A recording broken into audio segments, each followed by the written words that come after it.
अमेरिकेचं युद्ध इराणसोबत, सैन्यासोबत, खामेनींसोबत हे जगानं मान्य केलं. पण जगानं एक कायदा बनवलाय सर्व देशांनी मिळून, जे म्हणजे जिनेवा कन्व्हेन्शन ॲक्ट. या कायद्याचं उल्लंघन सुद्धा अमेरिका करते आहे.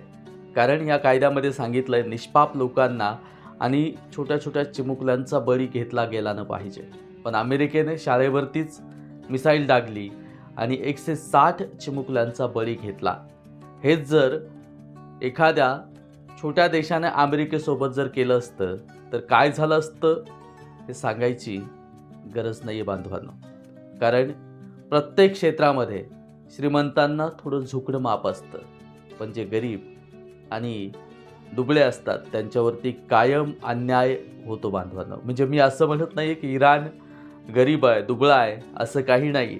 इराणसुद्धा ताकदवर आहे, पण युद्ध करत असताना जे तुम्ही स्वतः कायदा बनवताना त्या कायद्यावरती सुद्धा कायद्याचं उल्लंघन झालं न पाहिजे याच्याकडे सुद्धा लक्ष दिली पाहिजेत.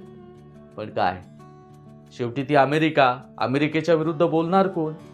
सर्व देश, जगातले सर्व देश मिळून त्या अमेरिकेच्या विरुद्ध बोलायला कुणीही तयार नाही आहे. निष्पाप लोकांना नाहक बळी घेण्याचं काम सुद्धा अमेरिका करते आहे. तुम्हाला काय वाटतं कमेंट बॉक्समध्ये सांगा. आपला मित्र उदय विसे पाटील. जय जिजाऊ, जय शिवराय. धन्यवाद.